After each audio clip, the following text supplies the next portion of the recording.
चलिए, आज के क्लास में नातेदारी या किनशिप, इस टॉपिक को हम लोग डील करेंगे। पहले तो यह जानते हैं कि नातेदारी हम किसे कहते हैं। लेट अस आप लोगों को म्यूट कर रहे हैं। क्लास के 5 मिनट जब शेष रहेंगे उस समय अनम्यूट करेंगे, सो दैट क्लास में डिस्टर्बेंस नहीं हो। ओके, तो सवाल होगा बीच में आपका, तो वो आप लास्ट के 5 मिनट्स के लिए उसको रिजर्व करके रखेंगे, उस समय सवाल जवाब हम लोग लेंगे।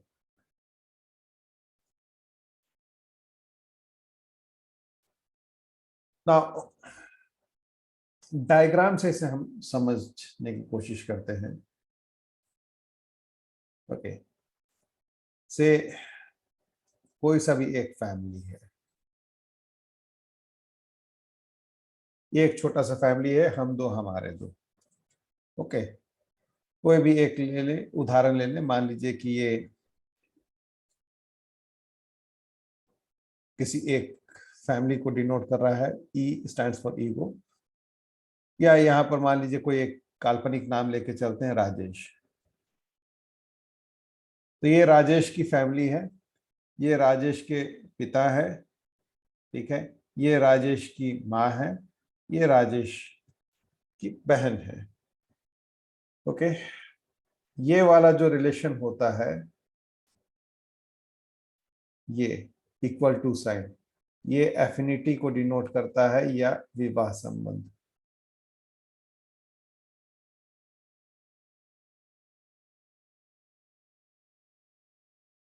ये वाला लाइन वंश क्रम को डिनोट करता है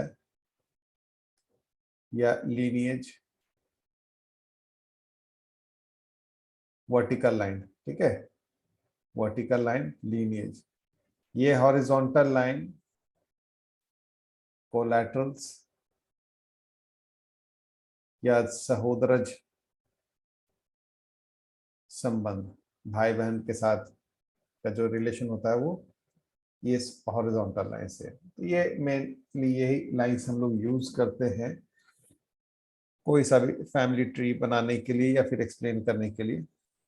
तो ये एक छोटा फैमिली हो गया, ठीक है, ये हमारे ब्लड रिलेशंस हो गए, छोटा फैमिली हो गया। इसके बियॉन्ड जो हमारे रिलेशंस आते हैं उन्हें हम नातेदारी में जोड़ते हैं, ठीक है। जैसे लेट अस से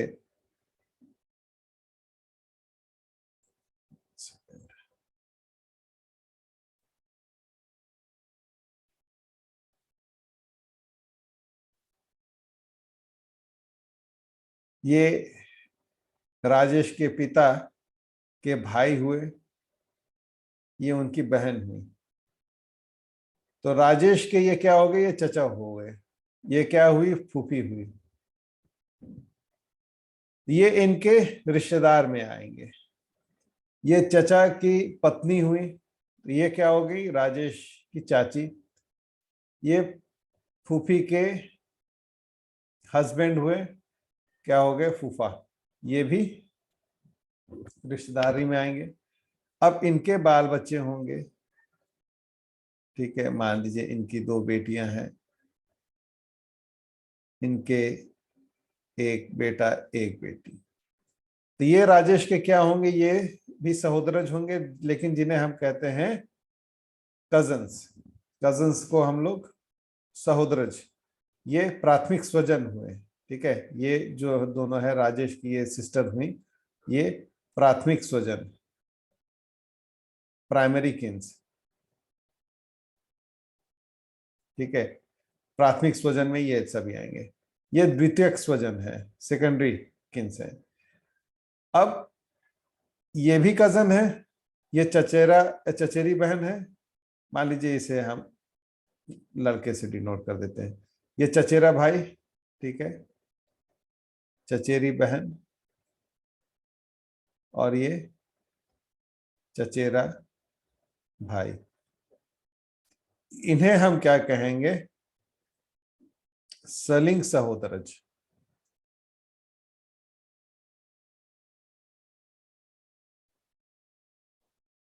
ठीक है, ये कौन हो गए? ये फुफेरा भाई और ये फुफेरी बहन। ये हमारे हो गए विलिंग सहोदरज।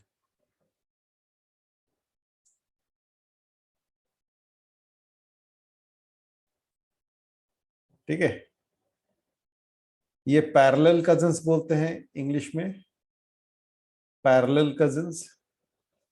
और इनको हम कहते हैं क्रॉस कजिन्स।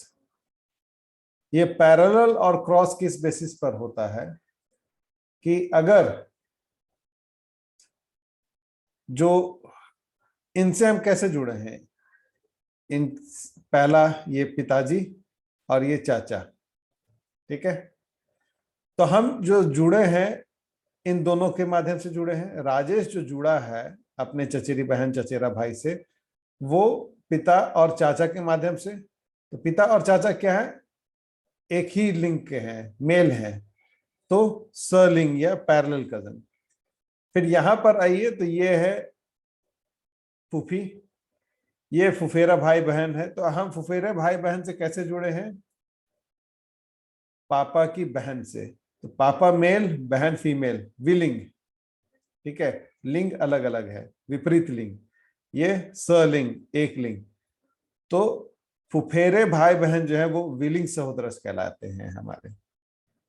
ठीक है, अब इधर आइए, ये तो पिताजी के तरफ से हो गए। तो ये सारे जो स्वजन है ना हमारे, ये सारे जो रिश्तेदार हैं, ये कौन से रिश्तेदार हैं? ये हमारे पिताजी की तरफ से हैं। अब इस तरफ हम आते हैं, इसे हम मिटा दें।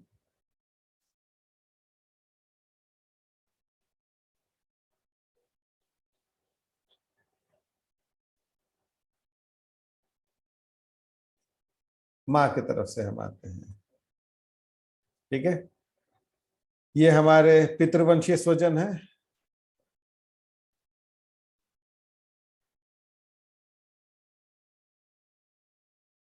अब इधर से आएंगे हम मातृवंशीय। माँ है, ये माँ के भाई, माँ की बहन। ठीक है, भाई है तो ये क्या हो गए? मामा। ये हो गई मामी। ये क्या हुई? हमारी मौसी। ये हो गए मौसा। ठीक है, अब इनके बाल बच्चे होंगे, एक बेटा एक बेटी होने के चलते यहाँ पर भी समझने में आसानी होगी। एक बेटा एक बेटी, ये भी हमारे कजन होंगे। ये किस प्रकार से हो गए? ये हमारा मौसेरा भाई।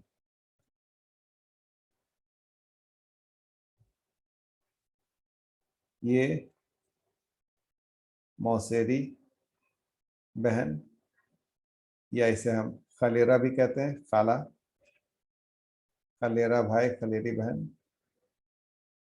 फिर ये हो गया हमारा ममेरा भाई, और ये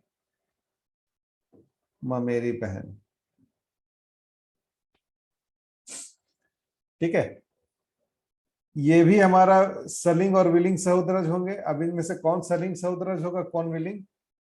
ये माँ है, ये माँ की बहन, दोनों सेम लिंग, तो ये सलिंग सहोदरज। सलिंग मातृवंशीय सहोदरज।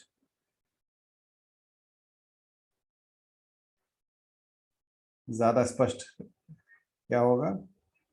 सलिंग मातृवंशीय सहोदरज। ये क्या हो गए? विलिंग मातृवंशीय सहोदरज। तो कजन्स को हम लोग, जो नॉर्मली हम लोग कजन कहते हैं, वो 4 प्रकार के होते हैं। ठीक है, सलिंग पितृवंशीय सहोदरज, सलिंग सॉरी विलिंग पितृवंशीय सहोदरज दूसरा। फिर इधर आएंगे सलिंग मातृवंशीय सहोदरज और विलिंग मातृवंशीय सहोदरज। तो हम क्या देख रहे हैं, कजन्स जो है वो 4 प्रकार के होते हैं। सलिंग पितृवंशीय, विलिंग पितृवंशीय, सलिंग मातृवंशीय, विलिंग मातृवंशीय। तो इस तरह के हमारे ये सहोदरज या कजन्स होते हैं। ये लाइन जितना बढ़ता, ये सब हमारे क्या हो गए, ये हमारे रिश्तेदार हो गए। अब ये लाइन जितना बढ़ता चला जाएगा उतना वो हमारे रिश्तेदार समूह वो बढ़ते चले जाएंगे। ठीक है, ये तो हमारे ब्लड रिलेशंस हो गए, वो संबंध जिनसे हम खून से जुड़े हुए हैं।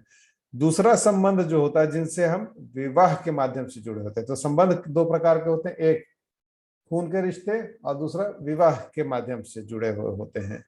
ठीक है, अब विवाह के माध्यम से कैसे जुड़े हुए हैं, अब उदाहरण के तौर पर देखिए, जैसे ये चचेरी बहन है, इसका विवाह हुआ, तो ये राजेश का क्या हो गया, ये जीजा, चचेरी बहन का हस्बैंड, ये विवाह के माध्यम से जुड़ा है। चचेरी बहन तो खून के रिश्ते से जुड़ी है। ठीक है, उसी प्रकार से ये चचेरा भाई है, इसकी शादी होती है, तो ये भाभी हो गई इसकी। ठीक है, चचेरा भाई की बहन, ये भी रिश्तेदार में हुए। और ये किस प्रकार के रिश्तेदार, ये विवाह संबंधी रिश्तेदार। उसी प्रकार से फुफेरा भाई है, उसकी पत्नी, ये भाभी हुई। ये फुफेरी बहन है, उसका पति, ये जीजा हुआ। फिर यहां पर भी उसी प्रकार से आएगा।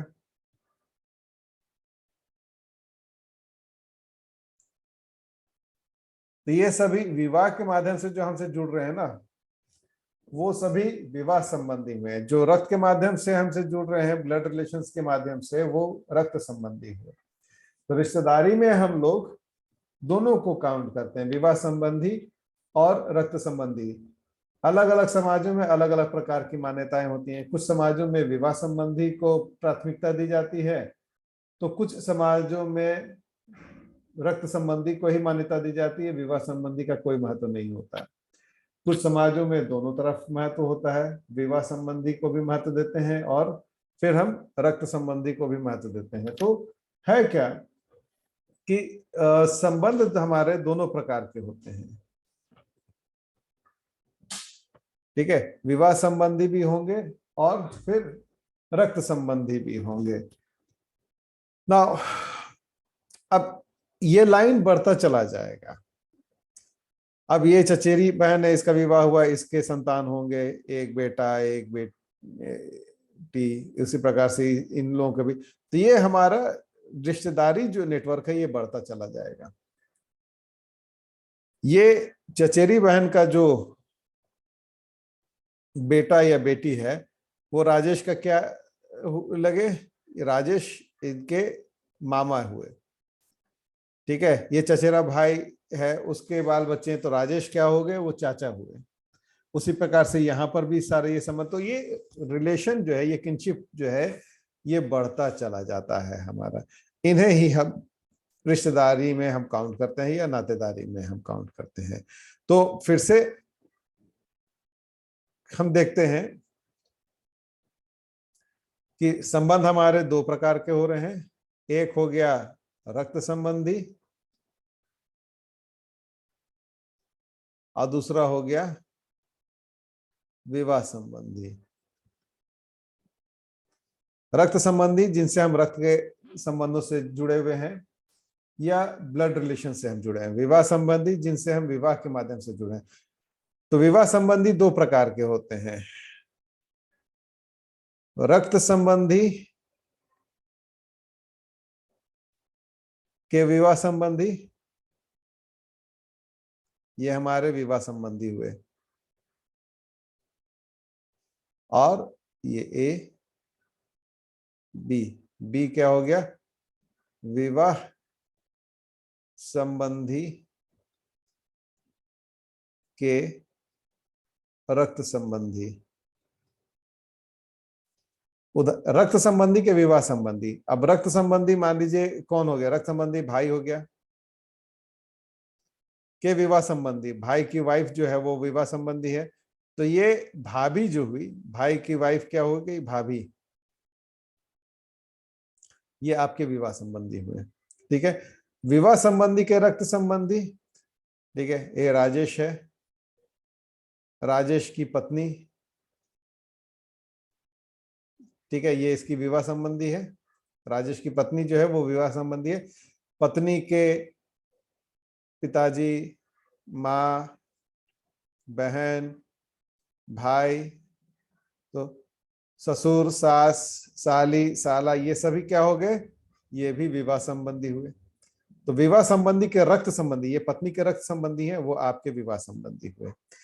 तो विवाह संबंधी दो प्रकार के होते हैं, रक्त संबंधी के विवाह संबंधी और विवाह संबंधी के रक्त संबंधी। ये सभी हमारे क्या होते हैं कि विवाह संबंधी कहलाते हैं ना।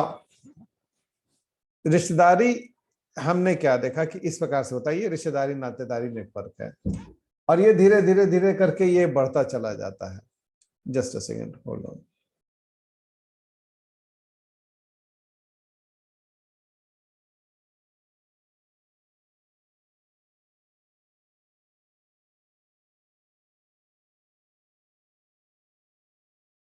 ओके, सो क्या देख रहे थे कि ये सभी हमारे रिश्तेदारी नेटवर्क में आएंगे। अब ये जितना बढ़ता चला जाएगा, बढ़ेगा दो प्रकार से, इधर बढ़ेगा, इधर तो पहले से बढ़ा हुआ है, ठीक है, ये पिताजी हैं, ये माँ है। अब ये तो और ऊपर अगर हम जाएंगे, ओके, तो सपोजली ऐसे करके ये दादा हो गए, ये दादी हो गए। इधर वाला लाइन अगर हम और ऊपर लेकर के जाएंगे, ठीक है, तो ये नाना हो गए, ये नानी हो गई, ठीक है। फिर और भी इसमें आ सकते हैं,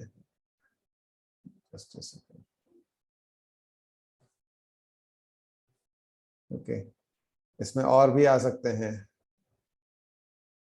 ये नाना के भाई हो गए, ये नाना की बहन हो गई। तो ये लाइन ऐसे बढ़ता चला जाएगा, ऊपर भी बढ़ता है, ऊपर तो पहले से बढ़ा हुआ है, और फ्यूचर में ये लाइन ऐसे नीचे की ओर बढ़ेगा। तो ये सभी हमारे इसमें क्या होते हैं कि ये रिश्तेदारी नेटवर्क में हमारे काउंट होते चले जाते हैं। रिश्तेदारी में बहुत सारे चीजें काउंट होती हैं, जैसे विवाह संबंधी नियम,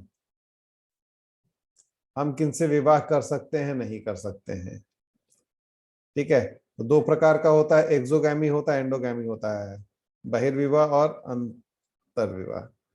हम किनसे विवाह कर सकते हैं और किनसे नहीं कर सकते हैं। एंडोगैमी मतलब इसके भीतर होगा, एक्सोगैमी मतलब इसके बाहर होगा, ठीक है, बहिर्विवाह का नियम और अंतर्विवाह का नियम। तो हम किससे विवाह कर सकते हैं, किससे नहीं कर सकते। जैसे गोत्र बहिर्विवाह का नियम होता है हिंदुओं में कि एक गोत्र में विवाह नहीं होगा। जाति अंतर्विवाह होता है, मतलब विवाह होगा तो जाति के भीतर ही होगा। तो in due course of time हम क्या देखेंगे कि जैसे अब जाति अंतर्विवाह है, ठीक है, कि एक ही जाति में विवाह होगा, इस नियम का कठोरता से पालन होगा, तो होगा क्या कि जाति भी एक रिश्तेदारी समूह के तौर पर होगा, कहीं ना कहीं तो आप उससे रिलेटेड होंगे। लेकिन जब शादी एक ही जाति के अंतर होगा, तो 2 पीढ़ी, 4 पीढ़ी, 10 पीढ़ी जाते जाते कहीं ना कहीं तो कॉमन एंसेस्टर वो हमारे मिल ही जाएंगे, ठीक है, कॉमन एंसेस्टर वो हमारे मिल ही जाएंगे। तो जाति भी हमारा, आप अगर कायस्थ जाति से संबंध रखते हैं और दूसरा व्यक्ति भी जो है वो कायस्थ जाति से है, तो कहीं ना कहीं रिश्तेदारी मिल जाएगी, भले वो 10 पीढ़ी पीछे जाकर के मिले, वो रिश्तेदारी मिल ही जाएगी। तो जाति भी जो है वो एक किनशिप के जैसा काम करता है। पहले तो गांव भी जो है वो एक किनशिप के जैसा ही काम करता था, क्योंकि एक ही जाति के लोग सामान्य तौर पर एक गांव में निवास कर रहे होते थे। लेकिन जैसे जैसे सोसाइटी डेवलप होता है, पलायन होता है, लोग एक जगह से दूसरे जगह पलायन कर जाते हैं, तो उसके बाद ये धीरे धीरे करके टूटने लगता है। लेकिन पहले गांव भी जो है वो एक रिश्तेदारी समूह में आता था, गांव के सभी लोग जो है वो रिश्तेदारी में होते थे। और इस कारण से कई दफा होता क्या था कि ग्राम बहिर्विवाह का नियम भी होता था कि गांव के अंदर शादी नहीं होगी, क्योंकि गांव में सभी वो रिश्तेदार हैं, तो उसमें एक्सोगैमी होगा, ग्राम बहिर्विवाह। तो कितने स्टेज, मतलब एक गांव है तो एक गांव के सभी लोग जो हैं वो आपस में रिश्तेदारी समूह से जुड़े हुए हैं, भाई बहन के संबंधों से जुड़े हुए हैं, तो आपस में विवाह नहीं हो सकता है। लेकिन अदरवाइज अगर देखा जाए तो जितना हम ऊपर जाते जाएंगे, दादा परदादा छरदादा लकड़दादा, जितना हम ऊपर जाते जाएंगे तो कहीं ना कहीं तो जुड़ाव होता चला जाएगा। ठीक है, तो उसमें होता क्या है कि फिर हम गोत्र या वंश जो है, तो वंश का हम एक थ्रेशोल्ड लिमिट लेकर के चलते हैं। जैसे पिता की तरफ से 7 पीढ़ी, माँ की तरफ से 5 पीढ़ी, तो 7 पीढ़ी के बियॉन्ड जो है वो गोत्र में हम नहीं काउंट करेंगे। लेकिन 7 पीढ़ी तक अगर गोत्र मिल रहा है तो वैसे परिस्थिति में हम विवाह नहीं संभव है, वो अपने भाई बहन में काउंट हो जाएंगे। माँ की तरफ से भी 5 पीढ़ी तक अगर गोत्र मिल रहा है तब विवाह संभव नहीं है, लेकिन 5 पीढ़ी के बियॉन्ड अगर है तब फिर विवाह संभव है। ओके, सो इस प्रकार से ये नातेदारी नेटवर्क या किनशिप का सिस्टम जो है वो हमारा काम करता है। और इसमें अलग अलग समूहों में, समुदायों में अलग अलग तरह के नियम होते हैं। हिंदू है तो हिंदू में अलग प्रकार का नातेदारी मिलेगा, मुस्लिम है तो मुस्लिम में अलग प्रकार का मिलेगा, ट्राइबल्स हैं तो ट्राइबल्स में अलग प्रकार का मिलेगा। क्योंकि इनमें नातेदारी नेटवर्क कैसे वैरी करता है, द रीजन बीइंग कि विवाह संबंधी नियम ये इन सब में अलग अलग है। अब हिंदू हैं तो हिंदू को हम 2 पार्ट में डिवाइड कर सकते हैं, उत्तर भारत के और दक्षिण भारत के। तो उत्तर भारत के जो हिंदू हैं उनमें अलग अलग प्रकार का नियम है। ठीक है, जैसे गोत्र बहिर्विवाह, गोत्र के अंदर शादी नहीं होगा। प्रवर बहिर्विवाह का नियम है, प्रवर के अंदर शादी नहीं होगा। पहले यहाँ पर नॉर्थ इंडिया का बता दें। उसके बाद सपिंड बहिर्विवाह, पिंड के भीतर में एक ही पिंड के हैं तो शादी नहीं होगा। सग्राम बहिर्विवाह, एक ही गांव के हैं तो उनमें शादी नहीं होगा। तो इस तरह के बहुत सारे नियम होते हैं। साउथ इंडिया में अगर आइएगा तो इस तरह के इतना ज्यादा नियम नहीं होता है। जाति अंतर विवाह ये सब सारा चीज जो है वो नॉर्थ इंडिया में होता है। यहाँ पर साउथ इंडिया में क्या है कि क्रॉस कजन मैरिज होता है। Cross cousin marriage, cross cousin marriage का मतलब हो गया विलिंग सहोदरज विवाह। ठीक है, विलिंग सहोदरज विवाह जो है होता है। तो अलग अलग समुदायों में अलग अलग तरह के विवाह और विवाह से निषिद्ध संबंध जो है वो लागू होते हैं। इस कारण से उनमें रिश्तेदारी नेटवर्क जो है वो अलग प्रकार का पाया जाता है। इस संबंध में हिंदुओं में किस प्रकार का विवाह होता है वो इरावती कार्वे का एक अध्ययन किया गया था, और इसे हम लोगों ने प्रीवियस सेमेस्टर में ऑलरेडी देख लिया है। अगर ध्यान नहीं हो आपको तो आप प्रीवियस वीडियो लेक्चर्स में आप देख लेंगे। इरावती कार्वे ने जो उत्तर भारत और दक्षिण भारत का अध्ययन किया था नातेदारी नेटवर्क में, कि उत्तर भारत का नातेदारी व्यवस्था किस प्रकार से दक्षिण भारत की नातेदारी व्यवस्था से भिन्न है, उसे आप इरावती कार्वे के अध्ययन से देख वो यहाँ पर भी आपका काम आएगा। फिर मुस्लिम्स हैं, तो मुस्लिम्स में इस तरह का गोत्र और प्रवर का सिस्टम, सपिंड सग्राम ये सब का सिस्टम नहीं होता है। मुस्लिम्स में क्या है कि एक मुस्लिम्स का मुस्लिम के साथ विवाह हो सकता है, क्रिश्चियंस के साथ भी हो सकता है, यहूदियों के साथ भी हो सकता है। लेकिन भारतीय मुस्लिम्स में होता है क्या कि जाति अंतर विवाह, जाति के अंदर में। तो भारत में है क्या कि मुस्लिम्स भी जातियों में बटे हुए हैं, तो जाति के अंदर विवाह होगा। लेकिन यहाँ पर इस तरह का नहीं है कि क्रॉस कजन या पैरेलल कजन्स मैरिज यहाँ पर परमिसिबल है, अर्थात कजन्स के साथ भी मैरिज हो सकता है। ओके, सो सलिंग सहोदरज विवाह हो या विलिंग सहोदरज विवाह हो, वो यहाँ पर परमिसिबल है। यहाँ ऐसा नहीं है कि किसी भी तरह का प्रोहिबिशन है या रोक है उस पर। ट्राइबल्स, ट्राइबल्स में होता क्या है कि क्लैन एंडोगैमी, मुंडा है तो मुंडा के साथ ही विवाह होगा। ओके, ओराव है तो ओराव के साथ ही विवाह होगा। लेकिन सब ट्राइब एक्सोगैमी, तो अब मुंडा में बहुत तरह के मतलब होंगे। मुंडा है, ओराव है, तो मान लीजिए बागे है तो बागे लड़का का बागे लड़की के साथ शादी नहीं होगा। बारला है तो बारला का बारला के साथ शादी नहीं होगा। बेक है तो बेक का बेक के साथ शादी नहीं होगा। बागी का बेक के साथ हो सकता है, बारला का हंसता के साथ हो सकता है, लेकिन एक ही टोटम में या एक ही सब ट्राइब में विवाह नहीं होगा ट्राइब्स में। इसके अलावा लिमिटेड क्रॉस कजन मैरिज होता है कई ट्राइब्स में, लिमिटेड क्रॉस कजन, अर्थात ममेरी बहन से शादी हो सकती है लेकिन अगर मां की मृत्यु हो गई है तब, अदरवाइज ममेरी बहन से शादी। ये इस वजह से है कि संबंधों की निरंतरता बनी रहे। होता क्या है कि अगर मां की मृत्यु हो गई है तो ननिहाल से संबंध टूट जाएगा, इस कारण से संबंध टूटे नहीं तो होता क्या है कि ममेरी बहन से शादी करा दिया था। तो लिमिटेड क्रॉस कजन मैरिज होता है कुछ ट्राइब्स में। Okay, so these are the reasons जिस कारण हम देखते हैं क्या कि ये इन सभी में जो रिश्तेदारी का नेटवर्क होगा वो अलग अलग होगा, क्योंकि विवाह संबंधी जो नियम है इनमें अलग अलग होते हैं। ओके, और इस कारण से इनका रिश्तेदारी नेटवर्क जो है वो अलग प्रकार का होगा। This is about kinship. इसके बारे में विस्तार में नोट्स में आपको दिया हुआ है। आज के क्लास से कुछ क्वेश्चन है, डाउट है, पूछना है तो उसे आप पूछ लीजिए।